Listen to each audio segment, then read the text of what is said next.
Lowe again. Our guest today can be said to be in step with the times, both past and present. She's not an historian nor a reporter. She is instead one of our foremost choreographers. Just back from her latest assignment in Estonia, please join us in welcoming the charming and talented Miriam Nelson. And now, here's your puckish man of the half hour, Skip E. Lowe.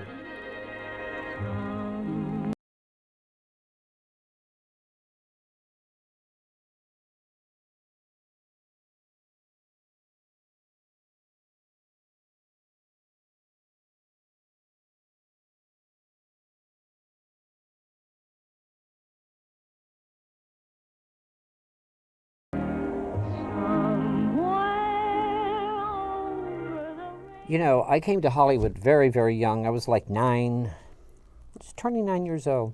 And my mother brought me to a studio, and my first film was with Jane Powell, Song of the Open Road. And from that, then I did another movie, many others, teenage movies at Monogram for Maurice Duke. You know, I did a lot of films there. But then I left California and I went to Chicago. It was my favorite place. I grew up, I was 17, 18 years old. I became a comedian, nightclubs, you know. And my favorite place with Joni James and Shecky Green, we worked around Chicago nightclubs. And this lady I'm going to talk to, Miriam Nelson, from Chicago, native. Yes. Tell me about it. I love Chicago. Well, I left there when I was too young to appreciate it. Oh, really? Too How old much. were you? Very young? Well, about 14. 14? I wasn't too sophisticated. But my mother was in charge of wardrobe at the Chez Paris in Chicago. All right. So I saw every performer that ever worked there. You know, that was my favorite thing. Sophie Tucker, Everybody. Some of these days. Right. And Joe And E. Joe E. Ross. Joe Lewis. E. Ross. Joe E. Lewis. And I mean Joe E. Lewis. That's right. That's right. That's They right. used to work together a lot. Yeah, I love Joe E. Lewis. Yeah, he was wonderful. Miriam. Yes.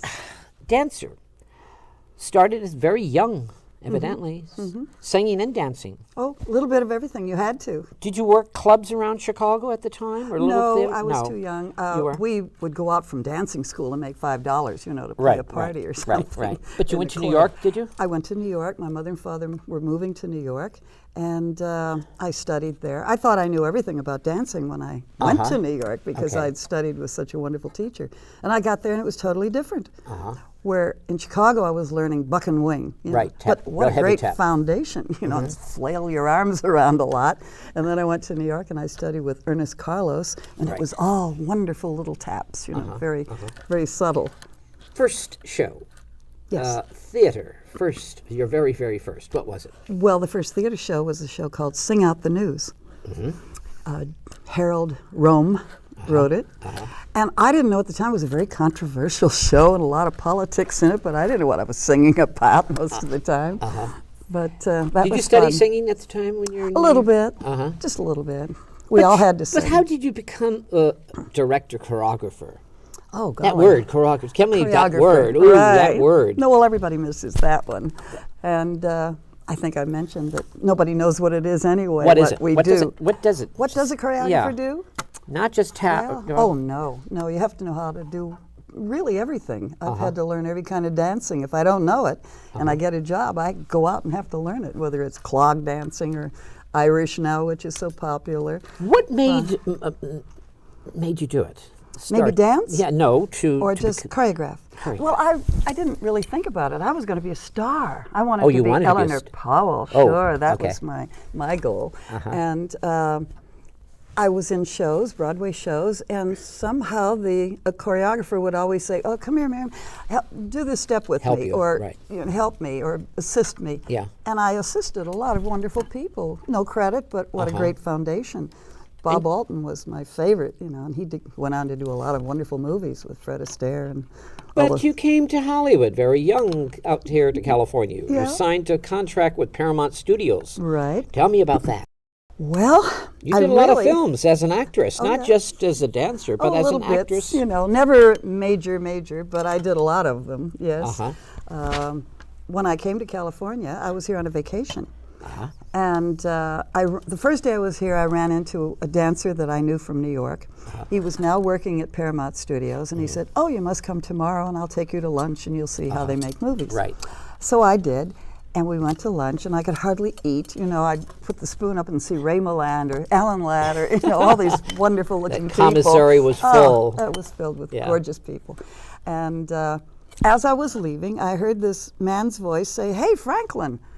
And I turned around, and it was a man sitting at a big table up front, Right. Buddy DeSilva. Oh. He was the producer of the next to the last show that I was in New York. Right. And he was now the president of Paramount Studios. Right. And he said, "What are you doing out here?" I told him, and he said, "You want to go to work?" So I said, "Sure." So he told my friend dancer, who he knew, to take me up to the business office in about a half an hour. Right. I went up and I signed one of those 7-year contracts. You got a 7-year contract. Well, they all were. It was right. kind of a stock thing, you know. They had the option; they could pick you up or leave you every But every they year. send you through school when they send you. Well, they didn't at Paramount. I started working 20th, right away. 20th. 20th, I MGM, think, did. 20th. MGM always had schools. Yeah.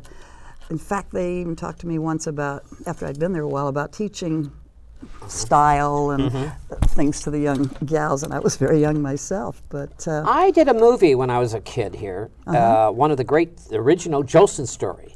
I was singing in that film. What'd you as do? a little Which part? boy in the choir there, the little in the sure. temple, the little Jewish boy singing with course. the yarmulke, and you were in the film. well, you know what we had in common. Yeah, we have. But you were in this movie with Eleanor Parker, Evelyn Keyes. Keys, right. Tell me about Evelyn Keyes, because she was afraid when she was dancing the number of Liza. Yes. She couldn't look down. Well, I Tell me have to about that. tell you the story. I was hired to choreograph the number for her. For her. And I spent several weeks on the soundstage with the playback man. They'd already recorded the music with Al Jolson's voice on it. Right. And so it was, how many ways can you come down a stair dancing, you know, Right. tapping? One day I get the message, they're coming, they, to see the number. Right. And in came all these chairs and ashtrays and things, and Harry Cohen, the head of the studio, Right. Al Jolson, the director, the producer, Evelyn. That's right. It was a Columbia Pictures. That's right. That's right. So Go ahead. like 12, 15 people filed in, and my heart started pounding. And then at one point they just said, "Go on, let's see the number." Nobody introduced me to anybody. I just did the number. Right. So when I finished, I'm waiting for a reaction of some kind, and I see them all huddled. You know, they're all looking to Mr. Cohen, I guess, to see what he thought first. I don't know. And then they had a big conference, and then he called me over and looked at me closer, and then he said, "Evelyn, stand up next to her." So Evelyn did, and then they had another conference, and then he said to me, "Would you double her?" I was so surprised, you know. So I said, "I guess so, sure." And so they had a costume made for me and a red wig. It was kind of an updo. Right. And I shot the number. So Evelyn really was only in the very beginning Right. on a close-up. On the close-up, right. And then they told me, I was just told, you come down about 3 stairs, you have stage fright, you almost fall, Right. and you get scared, and then you hear Jolson's voice, and he's in the audience, which you don't know, and then you're revived. You're in, yes. And so when I do my little cruise that I told you Right. about, when I tell this Right. story, I say, well, I did the dance, but she took the bows. She took the balls, right. Right. Well, let's show my audience of Oh, sure. this from the Jolson I must story. tell you, too, that they cut the taps out because they thought his voice was more important. And here it was a big tap dance. They did. And I had already recorded all the taps, and they took them all They out. took it out, just Yeah. kept Jolson's voice in. Right. Let's listen to this, okay? Okay. Good, from the Jolson story. Sure.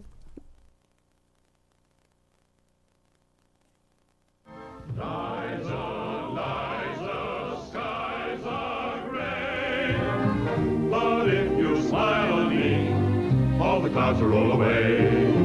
Liza, Liza, don't delay.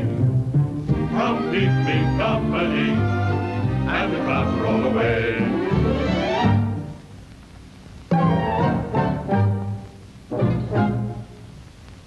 I just made a date with Parson Brown.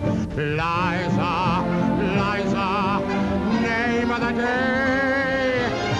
When you belong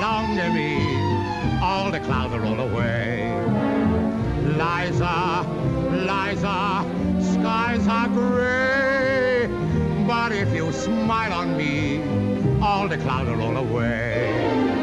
Liza, Liza, don't delay, come keep me company, and the clouds will roll away. See the honeymoon are shining down. I just made a date with Parson Brown. Liza, Liza, name of the day. When you belong to me, all the clouds will roll away. Interesting, Larry Parks, and people didn't realize that was you dancing. No. They didn't advertise, do it all about Oh, this. no, They not would at never. all. They never do those They don't want days. anybody to know. To know they're No. singing and dubbing. That whole movie was dubbed. Oh, yes. From, you That's know, right. that Larry's thing- voice, it was Larry's all voice. Al Jolson. Al Jolson, yes. Sure. Al sure. Jolson was great. He was alive then. Yes. Yes, he did a little shot in that movie. He did, yeah. Yeah, there was a long shot out on the ramp. I and it was remember him very well. I met him at the radio station. Just very brief, very brief. He was Yeah. wonderful. And he did a little funny tap step sort of thing. And they had me go and watch that so that I could learn it and teach it to Larry Parks. So He was I a had great to do guy, that. wasn't he? Larry? Yeah. Oh, yeah. I love Larry. I do, he too. was so He- sweet. yeah, he Such a was- sweet man. Tell me about sweet, I love the daughter of Rosie O'Grady. Tell me about, is that 20th? No, that was Warner Brothers. Was that, oh, that's right, Warner Warner Brothers. Who was Brothers. in that? Oh, I always gosh. think of Sweet Rosie June O'Grady, Haver. June Haver, that's correct. I always think Right, of Betty and Grable. Debbie Reynolds, I think it was her first movie. And was- I always think of Debbie selling her Girl Scout cookies to everybody. Was that her first film? I think it was. Uh-huh, I think it was, yes. And who else was in that? Dan Daly wasn't in that. No, was my first husband, Gene Nelson. Gene Nelson. Is Yeah. that where you met Gene Nelson? No, I met Gene in New York. He was an ice skater when we met, and I was working in a Broadway show. Which and one then was that? We came out here. Which show Which was show he is in? No, which show were you were in? I at the was time? in Panama Hattie. No, right, right. And then I said we met in Panama Hattie and married in Let's Face It, which was Danny Kaye's show Danny that was Kaye show, next. Yes. right.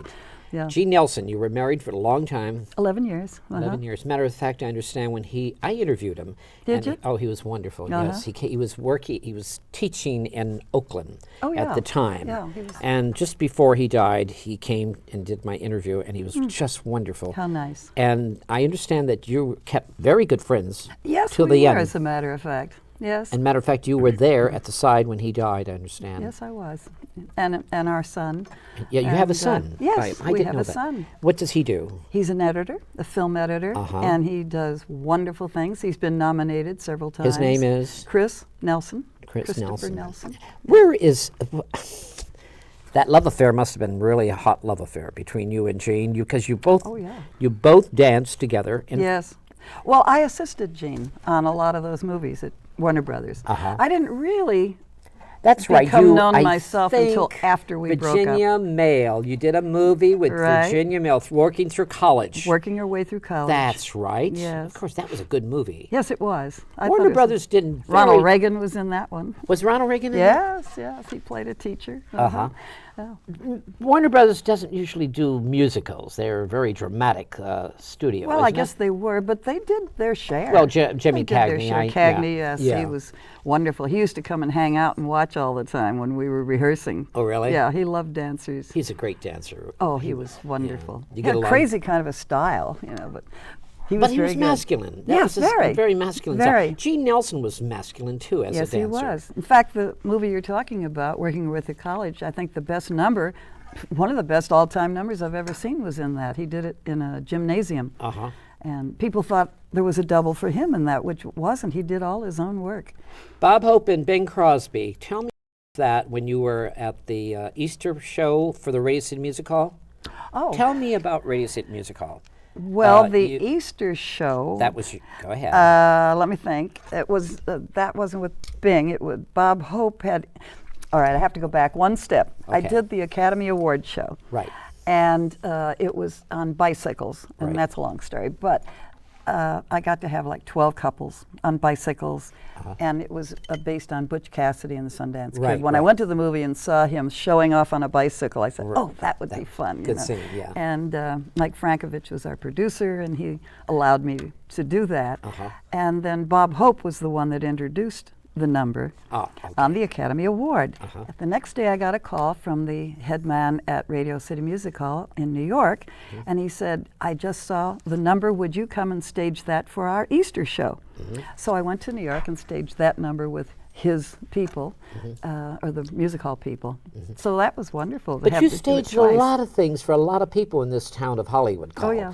Right. Edie Gourmet and Steve Lawrence, you put their thing together. You're right. I've done several Television acts for them. shows. And Donald O'Connor, too. I a did great nightclub act dancer. for Donald. Yes, And we had 8 girls surrounding him and doing a lot of dancing. One of the great dancers of this town. Yes, and one of the nicest. Yeah, I went to school with him just for a brief time at the HPS on Hollywood Boulevard off of Western Avenue. It used to be a wonderful little school. Oh, I'm trying to think The which one it HPS. was. HPS. Yeah, Hollywood Professional School, Of right on course, Western, of off course. of Western Avenue And on Louis Hollywood Duprong. Boulevard. That's he correct. used to work with. Absolutely. In fact, Louis Duprong got me my first job in television. Really? Yeah, as a choreographer. What did you like? Television or movies better? Oh gosh. What's harder? Well, what is harder? Harder is television. Because it's so because quick. it's so fast. Yeah. Used to do weekly shows, you know, and Dean I- Martin? Yes. done many yes, Dean? Dean shows, and I used to look at the watch and say, how much more time do I have for how much more music do I have to fill? Right. You know, that's kind of the way it went. Alan King, Tony Newley. Yes, they did Caesar's Palace. They both did their acts, but they had a number specially written for them. And so I was hired to stage the number for them. They were fun. I had a great time working Tony with Newley them. is great. Oh, yes. Yeah, but Tony was such a perfectionist, you know. He said, if I do my whole act for you in a rehearsal hall, if you just come up with any little gimmick at all, I'll appreciate it. And he did that. And I came up with one little funny idea with the microphone that he could do, and he liked that. What's been the hardest for you as a choreographer in Hollywood? Because Oh, my goodness. there are many here. There are many. There You're not are. the only one. There are many. Yeah, But and there are more and more and more, and you more know, and all yeah. these young ones doing hip hop and all of yeah, that. And, yeah. What do you think know. about that? Well, I think it's a fad. I think they're wonderful dancers, but they don't. Most of them don't have a real foundation in dancing, and if they ever change the style, I don't know what they'll do. You know, because you really have to learn to do everything. True. You also Share. Tell me about Share, this wonderful organization that Share. you found. Well, I'm one of the There were founders. 5, and then there were 2 right away, so we always say there were 7. Who are they? Oh gosh, You- Jeannie Martin, Dean's wife. Dean Martin. yeah. Sheila McRae, Gordon's wife, she Yes. actually called me and said, one of our friends is in trouble. Her mother is very ill and her husband is cheating on her, and I think we should have her over for lunch and talk about things and get her out of the house, you know, just get her mind off of it. So we did. And Gloria Franks, Right. who was Sammy Kahn's wife at the time. Right. And Paula Blythe, was, her husband had pins, I believe. And Marge Chandler, Jeff Chandler as well. Of course. Well, at any rate, we all showed up for the luncheon, and the lady it was given for never showed up. And so, to this day, she or her husband they never knew what happened. But during lunch, we just happened to casually say, what could we do that would be good, you know, something nice? And the first thing we thought of was collecting magazines for the old soldiers' home. Right. And so Sheila's father took them out there. And then we did a few more things. Then we got baskets for needy people at Christmas time. That's wonderful. And it It's a started great just organization. so small. And Yes. now we raise millions of Yes, dollars. yes. And we have 40-some facilities that we are in charge of. You know, not charge, but I mean we finance and yes. give them money for things they need desperately. Yeah. What has been the joy for you for dancing? Oh, for dancing. Yes. Gosh, all dancing is joyful to me. All dancers love. Oh, yes. They love it, don't they? Yeah, I think I don't know, I go and watch a ballet class and they're all very stern, you know, and working. And you go watch a tap class and they're just having the best time. So I think tap has been the wonderful outlet for me. Sesame Street. Tell me about Yes? Sesame. Oh, my One of my goodness, you know favorite everything. guy. I love this guy, Jim Henson. Oh, so did I. You did some things with him. Yes. Tell me about the Muppet. Well, curiously enough, those little Muppets were big Muppets when I did the show. It was a traveling arena show. And Bob Shipstead, whose father was part of Shipstead and Johnson, the ice show. Right. And he hired me to do this. And we You did an had ice show, didn't you? I did one for him too at Radio City. Yeah, Radio City Music Hall. Yeah, Go he ahead. I hired get me to do that Yeah. too. But the Muppets were such fun. I got to know them all, you know. And then I was doing another show at the same time, and I was in Japan with the Playmates, the Playboy Playmates. The girls With who, another- the Playboys. Oh, the Playmates. Playmates. Okay. We'll talk about that in a minute. Yeah, we are not going to have enough time for all this That's conversation. okay, go ahead. At any rate, I got a call while I was in Japan. Could I come back a few days early and come to Canada because Jim Henson was shooting a movie there, and he would have Sunday off, and he could record the voices of all these characters that we had staged. And so I did. What's the other man's name? Oh goodness, he's become a good director too. But the two of them would do Bert and Ernie, and he used to do Kermit the Frog, and a lot of those characters. Well, it was wonderful to see these older men with white beards, you know, and they're acting so silly. Silly for kids. Just silly because for they're kids. one big kids. They Right. really are. Miriam Yeah. Nelson, tell me Yeah. about your. I mean, you keep yourself busy. Yes. Why do you keep yourself so busy? You're in one town here, and then you're saying to Playboy, Yeah. Playmates. What's Right. that all about? The Playmates. The Playmates. Well, one of the girls was going with. This was in Manila too, in the Philippines. Yes. Yeah, we Go went ahead. over there. One of the girls, Sonny, was going with Mr. Hefner at the time. Oh, okay. And they used to sing around the piano, a group, and they thought it'd be fun to have a little nightclub act. So an agent that I knew called me and said, come and see, you know, And the girls. stage it, yeah. And so I worked forever on that. I got a lot of money, Mr. Hefner, thank you. Okay. But they started from scratch. They never danced. They didn't really sing. Is it difficult for people, for you to work with when they don't dance? I mean, I get a you have to- lot for some reason. I don't know if every choreographer gets as many as I do, but I get a lot of people who have never danced before, and I have to make Really? them look like They're dancers. Well, Yeah. this last job, I had to teach Keith Carradine how to be a song and dance man. He had never tapped in his life. He was in Follies, but they never danced, really. Didn't I see him in the Broadway thing? Yes, What was Follies. that? The Follies? Yes, the Will Rogers Follies. The Will Rogers Follies. But believe it or not, he never really danced. Do you put that to help them with that then? You No, well, not the Follies, no. okay. But I worked with him to make him a dancer for this movie I just Okay, did. And he came to Estonia, Tallinn, Estonia, where is that? So many people say, where is that? It's between Finland and Russia. Okay. It's right in the middle. It's its own country. At one time, it did belong to Russia. Okay. It did belong to Germany, I'm told. They were but filming now, there? Yes, Yeah. we just finished filming over there. But Keith worked so hard, and he said it was out of fear because he had to really learn in a very short time. And I tried to show him how to fake things because I said, I'll put the taps in, which Right. I still have to do yet when they get it all put together. And he said a funny thing because he said, I told him I dubbed for a lot of people, even Right. Crosby and Hope, if you want to go way back. You But I used to put yeah. their footsteps in, I you know, or understand. Betty Of course, Hutton. of course. And he said, what are you, the Marnie Nixon of the tap feet? Which I thought was funny because Marnie used to sing for everybody. You know? Right, right. So, but Keith was wonderful to work with. And there were a lot of really good people in that movie, but nobody really that had to know how to dance could dance. And may I go back to the Muppets for Yes, a moment? you certainly I made do. a tap star out of one of the Muppets, like a Ginger Rogers with the feathers and everything. And I had 8 or 10 monsters behind her in top hats and tails. And we did a whole tap number just like it was out of a movie. Right, You know, we right, did it right. for real.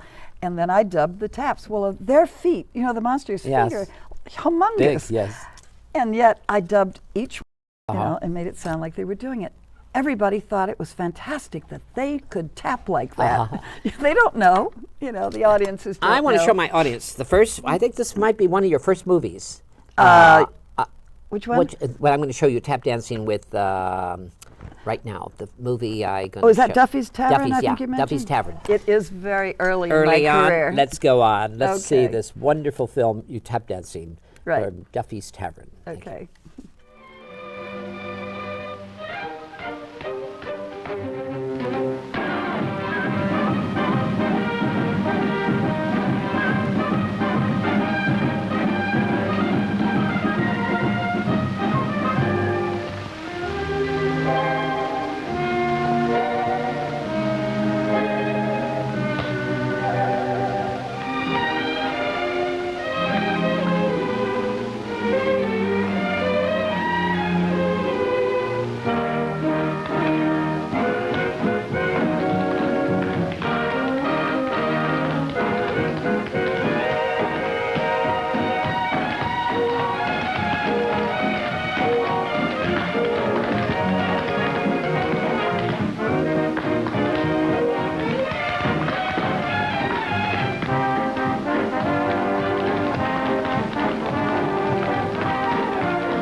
That's wonderful. Well.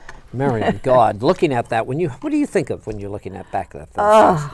It's the work went through it. The work was wonderful, and the excitement of seeing the sets being made. A book. Tell me about a book. Hey. Well, I finally wrote it. You've taught many people. You've put them together. Right.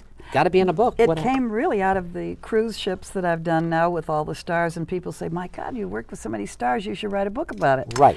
And it kind of threw me into it, and I started, and every chapter is about a different star that I've worked with, and my stories, they're not anybody else's, just mine.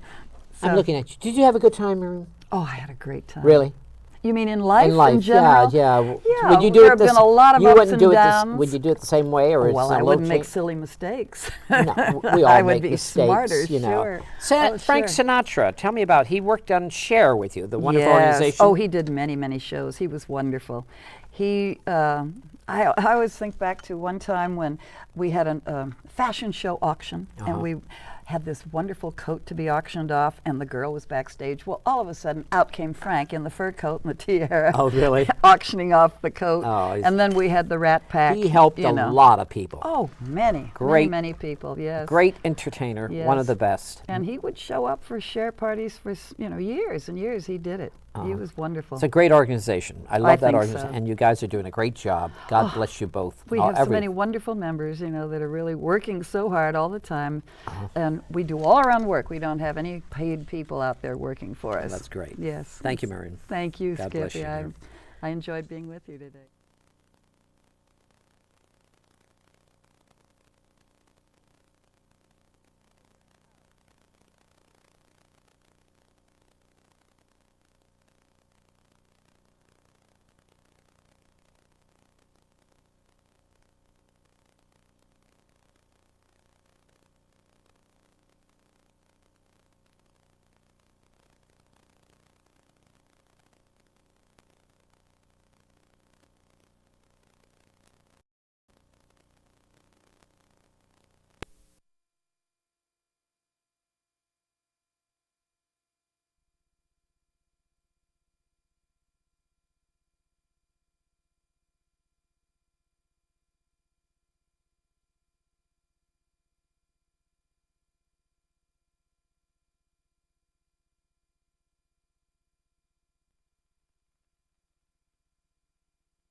Do you know, years ago in Chicago, Illinois, I really started as a comedian with people like Joni James and Shecky Green.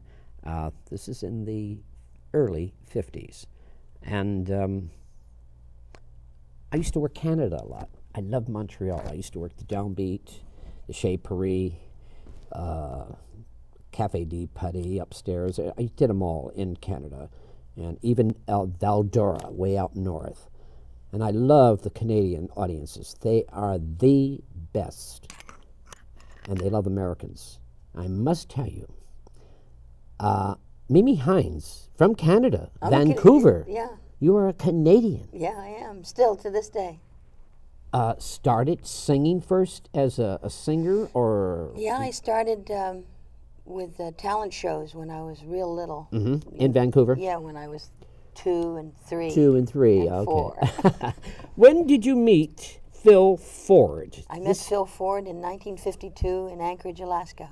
The act was Phil Ford and Mimi Hines. Not right away, it wasn't. I understand. Go ahead. No, Phil was doing an act, Uh-huh. and he was in a club called the Ambassador Club. Uh-huh. And the girl on his show, she was a toe tap dancer, and she broke her ankle, and so he had no opening act. So the man that ran his club kept saying to him, "Don't you know of anybody we could get?" Because it cost a lot of money to fly another act up there. Right, See, right. Used to call, like, it cost $3,500 to fly you up on a some kind of stratosphere airplane. It was really wild. And Phil said, "Well, I know a girl down the street and around the corner in another club. See, the club that I was in, the guy absconded with all the money, so my club closed down where I was working." So he talked to the boss, and he got me to come over there and do my act, my singing act. And the boss liked it so much, he said to Phil, "Hey, you know all that stuff you do with the straw hat and the cane and the clarinet before Very the girl, vaudeville-ish, right? Yeah, before the girl comes out?" And he says, "Yeah." He says, "Well, take that out and just bring the girl out." So Phil says, "That's my act." You know? No, so I started working with Phil's act. In his act. In his act. He thought I could do comedy because I used to do like jokes between my Right. songs and stuff, but I never thought of That's how Mimi Hines and Phil Ford developed and became these. Well, I started to work in his routines.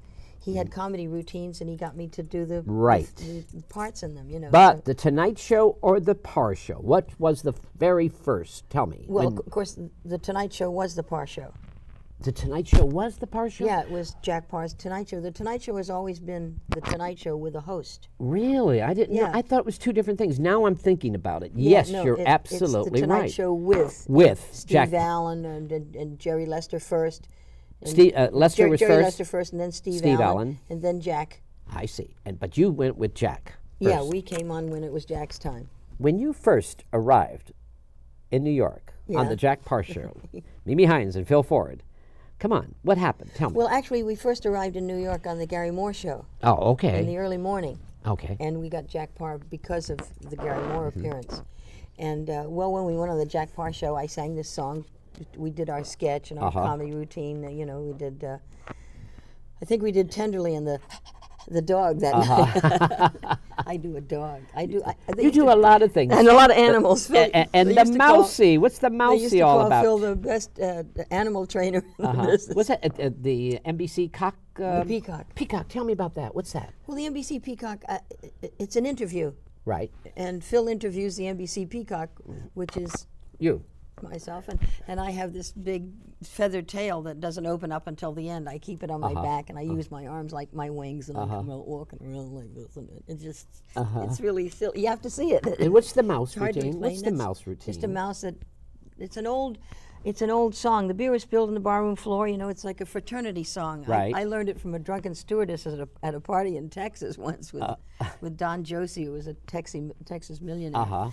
And the mouse gets drunk and, you know, plays with the whiskers and the tail and everything. It's just one of those. How many appearances on the Jack Parr Show, Mimi Hines? Oh man, about it must have been about 18, something like 18. that. Yeah, maybe more. And they're repeating now, aren't they? Some of them are they? You don't find any of our tapes because there was no tape. There was none. No, we were at the time what they had a That thing is called shame. kinescopes. And And on the Jack Parr Show, if nobody sued them in 30 days, they would destroy the kinescope. So unless Jack has in his private library film Yes. of those appearances, you would never see one of our Jack Parr shows. Only later, when Jack went to the Jack Parr program, well, when he did the Jack Parr program, that's when we wrote the Peacock, Right. the NBC Peacock interview, and I see. that's the first time we did it. And then we did it again on Dean Martin, because we always did it on NBC. And we wrote that specially for Jack Parr's program, and I suppose he has film of that, but Kind of guy. tape was in those days. What kind of after guy that. was Jack Parr? Because he always cries. Very. Well, he didn't very always sweet. cry, but, well, he has a sensitive nature. he has a sensibility about him I loved. Yeah, unbelievable guy, a sweetheart person, just an absolute What sweetheart. does he of a think person. of the comedians and the interviewers today? You know, I have no ideas about that, because I haven't seen Jack. We talk mutually through other friends, but I haven't seen him to sit down and talk with him. He doesn't go anywhere, in many, does many he? years. Doesn't well, go in? He's in the south of France a lot playing tennis. Is that what he does? He keeps playing tennis. Oh yeah, he's a great tennis player. Mimi Hines, Phil Ford, togetherness for what? How many years? I guess it's since 1952. 52. That is like 72, 82, 92. There you go. There you 40, go. That's enough, isn't it? That is a lot.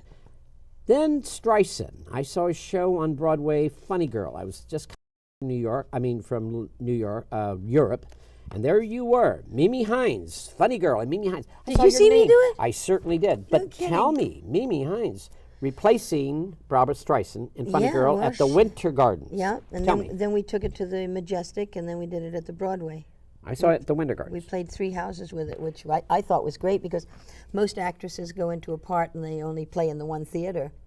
But I was fortunate enough to play 3 Broadway houses with that one show, so I got to feel the Winter Garden and the Majestic and the Broadway, and get to know what all of those were like. I want to know how the audience accepted Mimi Hines at first. Wait a minute. Funny Girl, Barbara Streisand, great hit. That's all they think of, Funny Girl.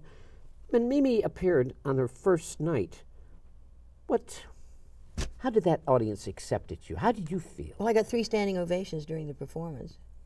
Great. And it was packed, and it was packed with celebrities, and it was just really quite wonderful. And my agent, who was Abe Lasvogel at William Morris, Right. had said to me, Mimi, if you're prepared for the comparisons, go right ahead and do it, because you'll make it your own. And he was did. right. And the man who directed me in it, Larry Kasha, God rest his sweet soul, he had said if we wanted a carbon copy, we could have gotten one, because they were lined up outside the theater waiting to be Barbara. You know, there's a lot of girls that love Barbara and emulate her. Right. And he said, but they didn't want a carbon copy of Barbara. They wanted a different reading on it. And of course, they had myself and Phil, gave it great depth, because everybody knew that Eddie Ryan, which is the part that Phil played, you could see that he was crazy about Fanny. Well, that gave it a level that it never had before, because Eddie Ryan to Barbara wasn't really crazy about that Fanny, you know, and Barbara did. But you could see that Eddie Ryan, my Eddie Ryan, really loved her, because that's Phil. He really loved me, and he still does. That number you did in Funny Girl, that big number. Which one? The biggest. There's so many in Funny Girl. But the biggest, which one did you like the best? Well, a music that makes me dance. That's the one. And it didn't go into the movie, because they substituted My Man for that particular number. Unsinkable Molly Brown. That's Yeah. one of the great shows I love. Oh, it's a great show. I love that I won show. an award doing that show. Right. In Milwaukee. That's a great show. I've done so many. I do. With who? Phil and I See, toured.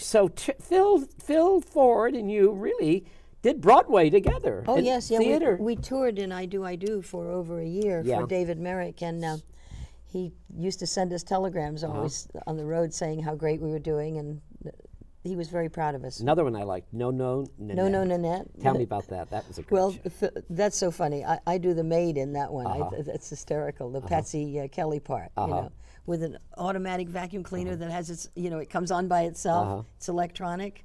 They operate it from the wings, you know, and it comes on by itself, and she talks to it and chases it off. There's some funny things in that show. And Mimi Phil is Hines- great in that show. I Yes. did that with Phil also. Mimi always been funny since a little girl, would you say? Well, you can look at this face and ask me if I've It's always adorable, been funny. darling. Yeah, I took one look in the mirror and I knew I was a comedian, and that God had a great sense of humor.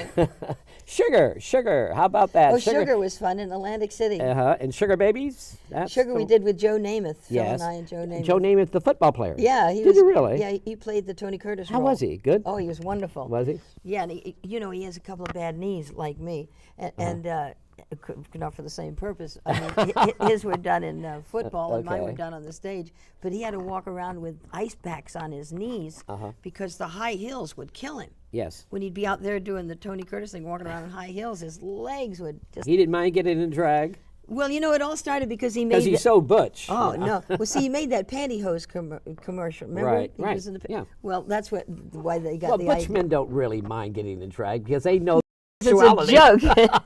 They know their sexuality. That's It's- right. It's only the gays, or the men who are hiding it. Well, they really. like it too. Well, you know what I mean. Tell me, Mimi, you have recorded a lot of your songs. Well, Yeah. I made 2 albums in the old days, and now those 2 albums are on a CD, which is kind of interesting because they really sound great now that it's been digitally done and everything, And my attorney, Mark Sendroff, Mr. Broadway from New York. He's really a nice guy. Isn't he wonderful? Yeah. And he's talented. He handles a lot too. of people, I understand. Yes, he does. He He's has a- Michael Feinstein. Yeah, Rosemary Clooney and Edie and Tell me about Steve. Rosemary Clooney the other night. Oh, well, Tell us about that. We went to this great celebration. Right, you didn't and we? Mark. Go ahead. Yeah, No, and, go ahead. And it was Rosemary. They inducted her into the Hall of Fame on the Society of Singers. Oh, that's a great organization. Isn't it To wonderful? Help girls, singers, boy singers. Isn't just it singers, wonderful? If they're destitute. Yeah. Well, I can understand how they, that feeling, and how important I'm looking at you, Mimi Hines. You've had some difficulties in your time. Well, I'm going to go back the days. No, when- don't go back there, Skippy. You don't want me to touch that day? No, don't go back But there. let the audience knows that, when you left Broadway, you got a beautiful home up in Malibu and they ripped you off. A lot of people in this town, I just interviewed Nellie Letcher, they ripped her off too. Well, Why do these people rip the stars off? Well, I think because if you really like your work as an entertainer, you're always busy doing that. And you don't know what you You have. don't check on the guy that's saying go out there and get him, and everything's Right, okay and right. don't worry about nothing. Well, I know you don't like to talk about it, but No, I Mimi, that's Hollywood and that's life. What's happening here? A lot of people have been ripped off. There's a lot of crooked accountants in That's this what I mean, town. I yeah. mean that there just is Yeah. because they know performers are vulnerable, and they take advantage. Okay, talking about that, Nightclub Confidential. Love Nightclub that. Confidential Love is a that. wonderful show. Have you ever seen it? Yeah, I love it. I Oh, think it's it's great. a great, funny show. Yeah, Yeah. I've done that. That was. But a you worked great with experience. Clooney though, on the road with Edie and Clooney, or did you? What No, happened? with Tell me. Rosemary Clooney, Phil and I worked with Rosemary at the Desert Inn That's it. in the 60s, and yeah. we were very, very close to Rosie, and still are, and I love her. Anyway, back to her wonderful night. Yeah. They gave her the 7th annual Ella Award, and they played. What a body of work that lady has Wonderful. had! It's just unbelievable. Her Yeah. career is just beautiful. Yeah. And she's beautiful. She is. She's a choice jewel. You know? Well, everybody was there on their knees, gracing her, just Yeah, loving her. she's just lovely. Michael Her Feinstein was very charming Her that family, night. and wasn't Barry Manilow Barry great? Manilow was. He discovered a fan, honey. I Yeah. never realized You how never much realized how sweet and charming he Oh, was, huh? he's just absolutely And what a great wonderful. singer he is. He really is. I love his there's material, simplicity too. about him. Yeah. He's so simple. Tell me about playing the Kennedy Center in Washington, D.C. Well, that's a recent thing. Every year for the last 3 years, I've gone out with this show called This Funny World of Rodgers and Hart. Right. And it's a review, a songbook review. And it's wonderful. And we got great reviews at the Kennedy Center, excuse me, and we played there for 3 weeks, I believe it was, and had a wonderful time Did you? in the summer. Yeah, it was a great You engagement. seem. I'm looking at you. You seem very content, very happy right now. I am. And- All my pensions have kicked in. Is I that what feel- it is? And you just got through closing a wonderful show called Hello, Dolly, a Yeah, revival of it. well, Phil and I in did New it- York and Connecticut. We did it 10 years ago, and we toured in it all over. We did 128 one-nighters. Ooh. Then we went to Hong Kong Singapore and Taiwan with it. And we played all over Canada with it. And we hadn't done it in 10 years. And I said to Phil, you feel like doing it again?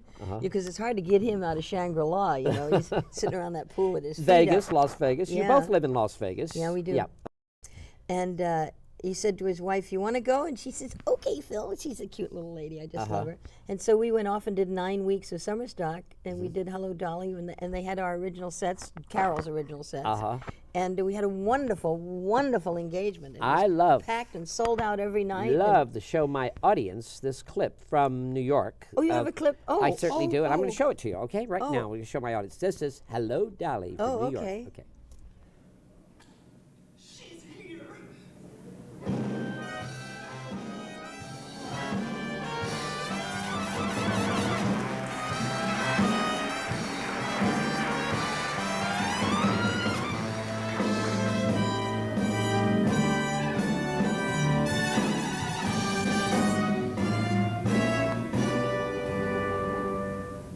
Hello, Rudy. Well, hello, Harry. It's so nice to be back home where I belong. You're looking swell, Danny. I can tell, Manny. You're still glowing. You're still growing. You're still going strong. I feel the room sway for the band's playing one of my old favorite songs.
What's the joy when you look at that? What's the joy for you of? The joy is I'm not doing it anymore. No, I'm kidding. No, I'm joking. Because It's a lot of work. it's a lot of work, Yeah, but it's you fun seem though. you make it It's seem very so invigorating. make it seem so easy. It gives you a lot of energy doing it. You know, it feeds on itself. It's great. I've come to the conclusion that Dolly is probably my favorite musical of all It time. is. I personally believe that it's one of America's greatest musical that we have, American theater. Yeah. Jerry Herman has written a Well, I an think absolute Americans jewel. see England try to invade in our musicals. Yeah, but but it's they nothing can about never. us. It's not. Yeah, absolutely. It's not about us. This play is about American America, people. yeah, yeah. American life. You just finished Grease too. You were on Grease for a year Yeah, on Broadway. doing longer. the school teacher, Mrs. Lynch. Miss Lynch. Yeah, tell me Lynch, about Lynch, Lynch. Lynch. Yeah. Yeah. We decided her first name was Mamie. No, okay. Mamie Lynch. Well, I opened and closed in it 9 times Really? in New York and 3 times on the road. Uh huh. No kidding, I did. It's amazing. Wow. And I thought I would never go back to Broadway again, and then I went back, went back. Into Greece. I said, "Oh, this is great." Then I closed in it, and I said, "Well, goodbye to everybody." And then I was back 2 months later doing it again, and that went on for the 3 years. Actually, What has been the hardest for Mimi Hines and Phil Ford togetherness? The Or hardest? Has there anything? Yeah. What's been the hardest for the you? for Phil and I? Or for you? Not just really anything. You mean as far as entertainment goes? in life, maybe it's just you. Well, I had the tough life. Phil, after I left Phil, he was cool. I got everybody got- screwed me. I see. I see. You know, I said, "Mother, I want to do it myself," and I did. It was there was nothing. But you seem very really- happy now, Mimi Hines. You I am seem happy. like- Oh, I'm a happy You're very person. spiritual too. You know, Well, there's something about you. yes, I am. You do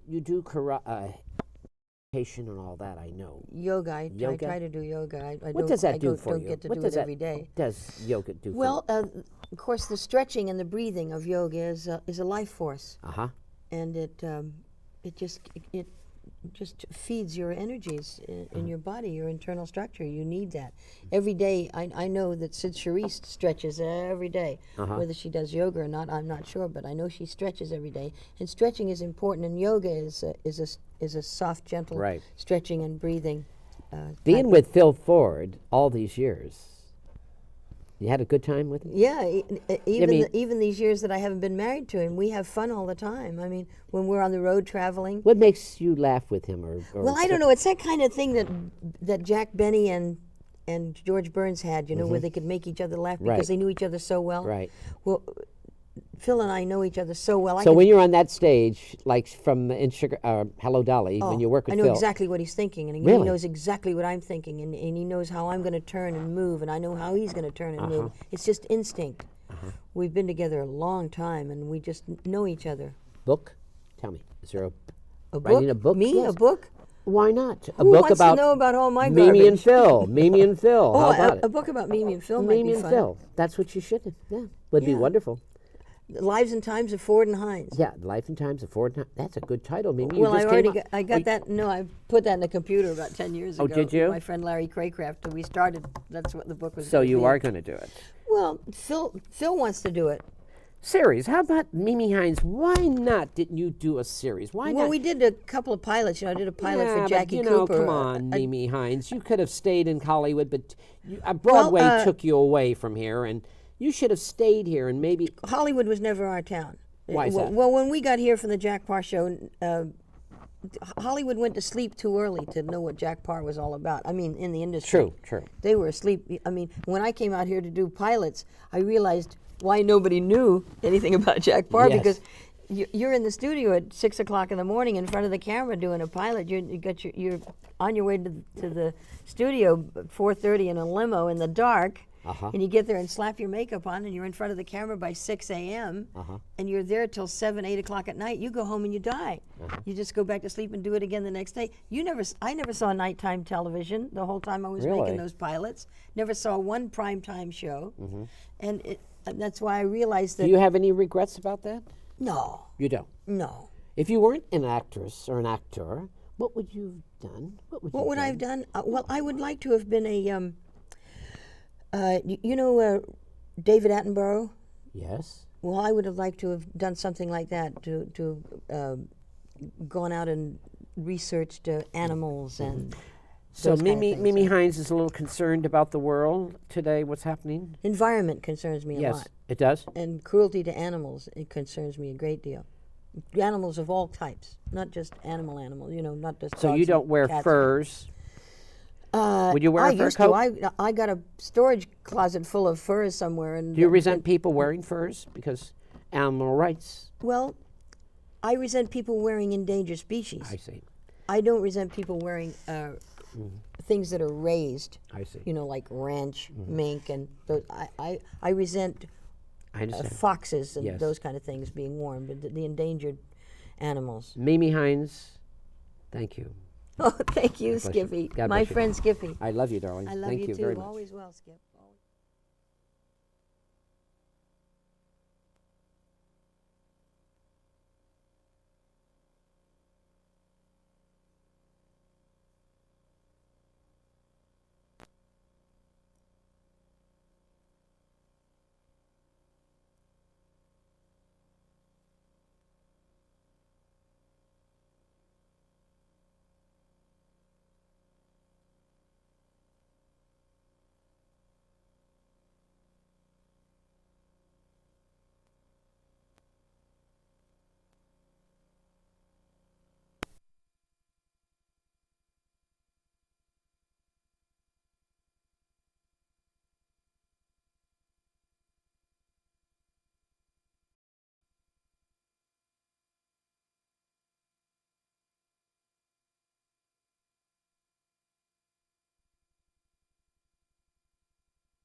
My bag, Right, and when right.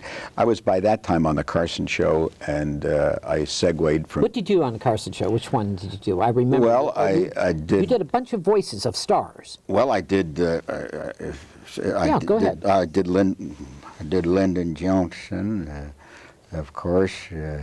My fellow Americans, I come here tonight with a heavy heart and a lot of indigestion. We must do something to beautify America. So I'm sending Lady Bird to Canada immediately, if not right now. Thank you. God bless you. And then I went right in. I went in and Nixon. became Richard Milhouse Nixon, and that. That was an easy segue for me. I don't know about the country, but for me it was easy. And of course he was stuck with the war. I did the best I could, Skippy, I want you to know that. I did the best I could to get us out of there, but I got stuck. They got stuck, I got stuck, and eventually I really got stuck with that Watergate thing. I had nothing to do with it. No person erased the tapes. I want to go on record, if I may, as saying elves came into the middle of the night. No one knows about that. Well, that's true. Right now, I'm running for president of heaven. This is not an easy thing for me to do. I'm up against Thomas Jefferson, who, as you know or may not know, Skippy, owned slaves. I am proud to say that I never owned a slave. Spiro Agnew was an indentured servant. I still have papers on it. And then I did him. You did a lot of the Politico. Why Politico, may I ask? Well, I had always done the actors, and when you do Gregory Peck, it's wonderful, you know. You can do a voice, and that magnificent voice, and he's still acted at 80, and he's marvelous. But there's not many laughs. But when you do. William F. Buckley Jr. and stick your tongue out, and suddenly people are laughing. Electing Bob Dole is like pushing the pause button on your VCR, walking away for 4 years, and coming back, and absolutely nothing has changed. So Buckley was Has something. Buckley ever seen you do this? Buckley has seen me do it, and Buckley, of all the, I've sent him some tapes, and of all the people that I have ever had any dealings with of that nature, he has been the kindest and the most gentlemanly and the classiest, sent letters back thanking me. David Frye, let's get back to Nixon. When Nixon was alive, you did Nixon. Did he ever send you a letter saying something? Because you were doing the best Nixon. He sent me a letter, get out of town and take David Hines now with you. No, he actually, I got a little better at doing Nixon. When I first did him, I do him, I don't know if it showed now, but I got a little better at doing him. When I first did, I just, ranted. But I guess I learned, you learn. You practice. You practice. Is it David Frye practice to get these things constant? How do you psych yourself? Like now, saying you're getting into these characters. I mean, you practice every day? I should practice every day, and I try to practice several times a week. If you really want to be a good impressionist, you have to practice. If you want to be a great one, you have to do it constantly. In the mirror? I think it's Chuck McCann, as you know, who's a great talent, said you got to do them inside the closets. You got to do them all day long. It's very tough to do not a few, but to do many. It's very tough. Because your voices are changing, constant. Your attitudes are changing. I think it's the control of the vocal cords. Is that what it is? The toughest thing. To control your vocal cords, and you must, it's like a singer, I guess, music, you must control that, and it's not like doing one voice, it's doing, it's one thing to do 2 or 3 voices, another thing to do many, and I try to look a little bit like the people, so I try to get the physical too. But yes, practice is important. Practice is gone. Sammy Davis Jr. had something to do with you because he was one of the best. Sammy Davis was one of the best. David Frye. Well, he was the greatest entertainer. He's the you. greatest entertainer I have ever seen. Me too. Me too. All around, and he was a great mimic. And I did listen to his record. He had a record out of that time when I went to the University of Miami down in Florida, and I used to play the record and steal from him naturally. Edward G. Robinson and James Cagney, and we did meet once, and he said to me, I just want you to know, David, that we have a lot in common. We're both short. We both do imitations, and I better put these glasses on, maybe it will help, and we're both Jewish. So, peace, man. I'm up there with Dick, but I'm not hugging him anymore, I can tell you that right now. What kind of guy was Sammy Davis? I met him once, but you must have met him several times. I only met him in really? Very casual, but never close to Sammy Davis, only in the sense of the thrill of meeting him and sitting down at one restaurant where we both got together. I was with a group, he was with a group. He was kind enough to come over. But just dazzling. Mimicry became like a... You worked for your dad when you got out of the college, and when you worked for your dad, he fired you because you were answering the phones. Tell me about the phones when you were working for your dad. Some company he owned, and... Anchor cleaning service. I was a salesman for him for an office cleaning service. I think it's a great story. Yeah, and I wasn't doing much business for him, and I figured if I could get on the phone as, now this is Edward G. Robinson. See, now you're going to use us. You understand that? We're going to send people around. You understand? And see that you use us. You see? You understand that, Buster? My dad I didn't know it. He heard that. My God, he says, come in the office here. If you've got to do imitations to sell, we want you out. And, if you want to be a mimic, go to Hollywood and get out of here, and that was it. Later on, he became my biggest fan. May he rest in peace. So you got fired, and you went on to be a comedian, actually. Yes, thank God, because I made a little more money. Do you write your own material? Yes, I do. I've collaborated I was nominated for 3 comedy Grammys, which I'm very happy about. But I collaborated on several records of Nixon, which went very well, and I don't think I got the right count. But anyway, should have been bigger than it was, but it was fun. And but when I write but I bought material, yeah. But then I find you read from the newspaper. You take things from today's Times, Los Angeles Times, or New York Times. You find out what Clinton's doing, Dole's doing, and then you work around that. Is that what you do? Absolutely. I try to be what's called a topical current comedian, not on the level of an Argus Hamilton or something like that, but on the level of a David Frye.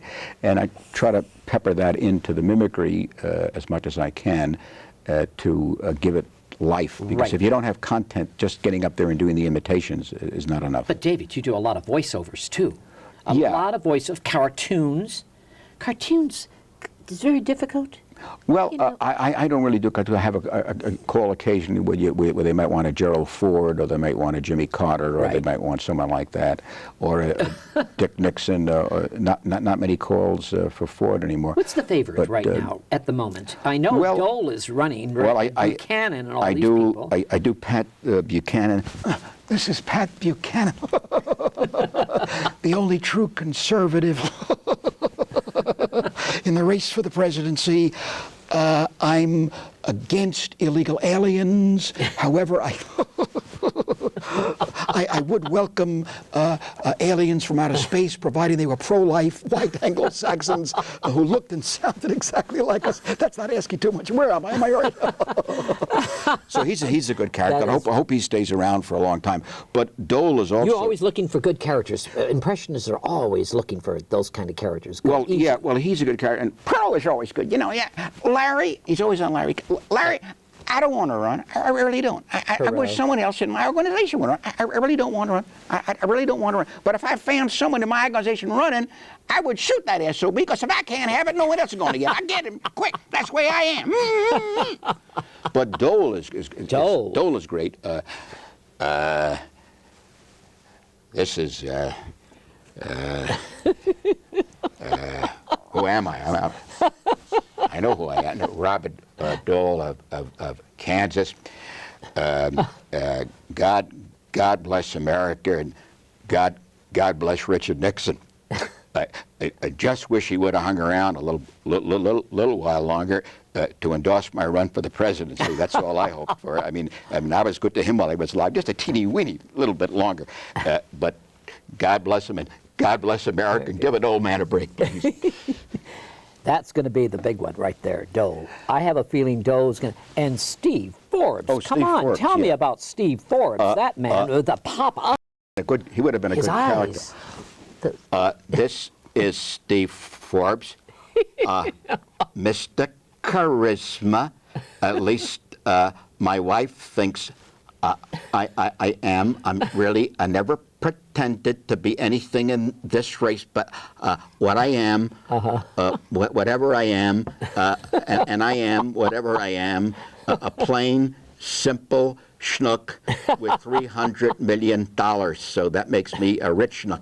Thank you. I'll be back in the year 2000. Do you think he's going to come back in 2000? Probably. He has enough money. And, of course, Pat Robinson is a good character. Is Pat really a good character? Well, he's a great character because he's running the whole show. Right. He's telling Dole what to do. Right. Pat Robertson of the 700 Club, Skippy. People ask me, why does a religious man like myself wear $1,000 suits? And Skippy, I never bought any of these suits, so help me God. They fell from out of the sky and landed on my body and fit me perfectly. I'd rather walk around in rags, so help me. But I look so much better in Armani $1,000 suit. Send a love gift soon, please. Thank you. God bless you so much. You must be... You must get O.J. Simpson. Do you This is O.J. Simpson. Oh, I just want to say something, Skippy. Go ahead. I want to ask you a question, O.J. You better be careful, though. Okay. I want to say something to your public. I am 100% not guilty. I mean, I've suffered. I've lost money. I was dropped by Hertz, picked up by Ginzu. I mean, I've never used a knife in my life. Okay. My wife did all the cooking. I just did the eating and the beating. Sometimes I was so tired from the beating I couldn't do the eating. But I mean, that night I couldn't have done the crimes. I only weighed 99 pounds. That's true. I mean, I couldn't have even licked a weak white guy like Michael Jackson. That's the truth. But Cato Caleb, O.J., is saying right now, he's on all the shows, telling the world that you did kill your wife. Now, well, he come on, could say, O.J. I mean, he got free rent. I mean, for that alone, he should lie a little bit. My God, the guy stayed there. I tried to kick him out. I couldn't, man. The only he could do was eat hamburgers. Man, he disgusted me. And now he's turning against me. My God, won't anybody, at least Johnny Cochran, to stick. This is Johnny Cochran. Johnny Cochran has one say, if the glove don't fit, then you cannot convict. That's why you just can't convict. And I just want to say one thing, everybody out here tonight.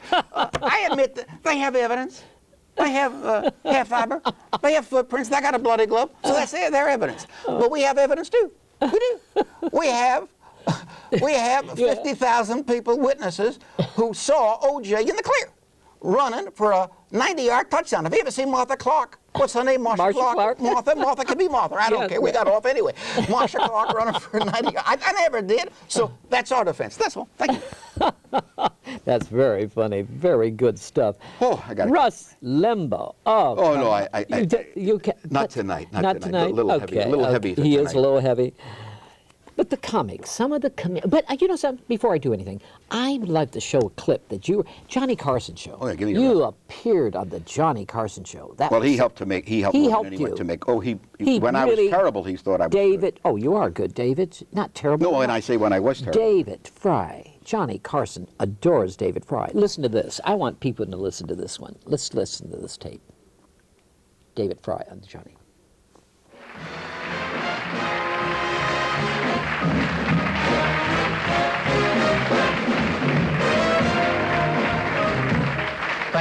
Thank you. As Johnny told you, I do impressions, and tonight we would like to, I was thinking it would be interesting to present some of these impressions in a different context. For instance, could you picture Gregory Peck as a newsman? It'd probably look something like this.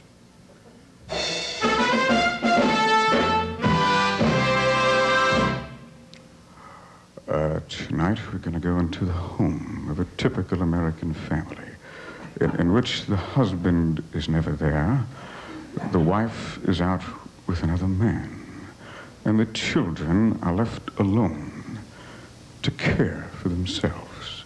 To me, this house is a very familiar scene. As a matter of fact, this house looks very familiar to me. Egads, it's my house. And now here's our weatherman, Richard Burton.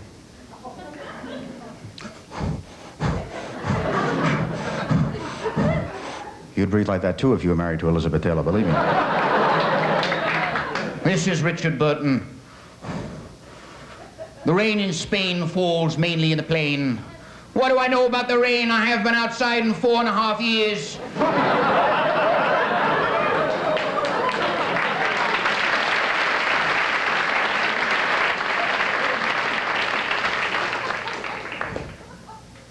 Now, here's our special reporter waiting for you, Rod Steiger. Oh, do I have bad news.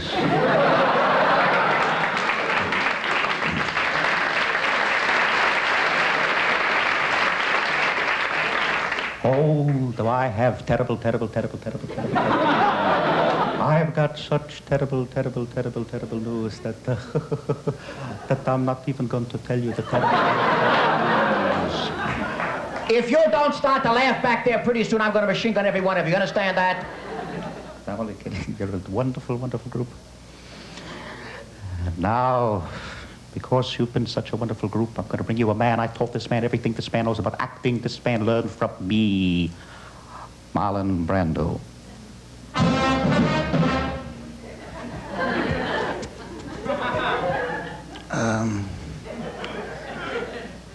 That's a lot of bull.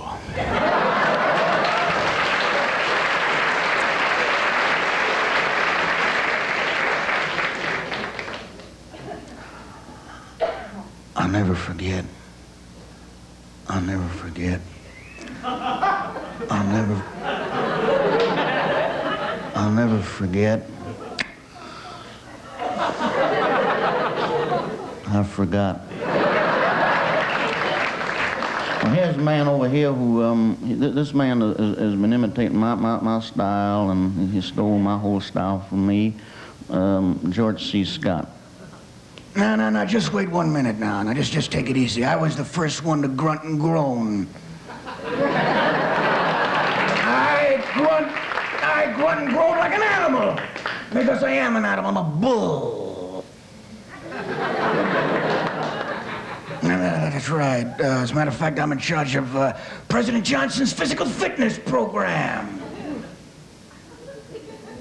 I'm to look after the political figures physically. Mentally, as we all know, they're too far gone already. Nelson Rockefeller, do you realize how much your body's worth? Well, my body and the body of my 3 brothers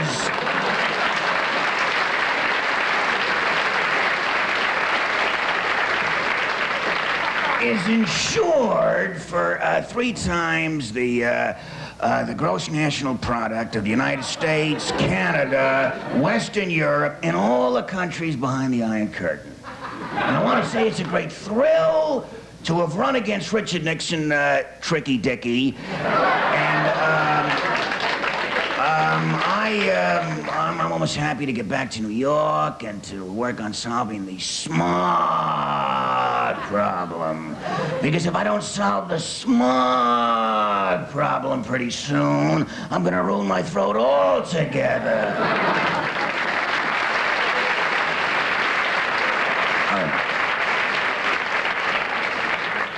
All right, Richard Nixon, what kind of shape are you in? I'm in great shape.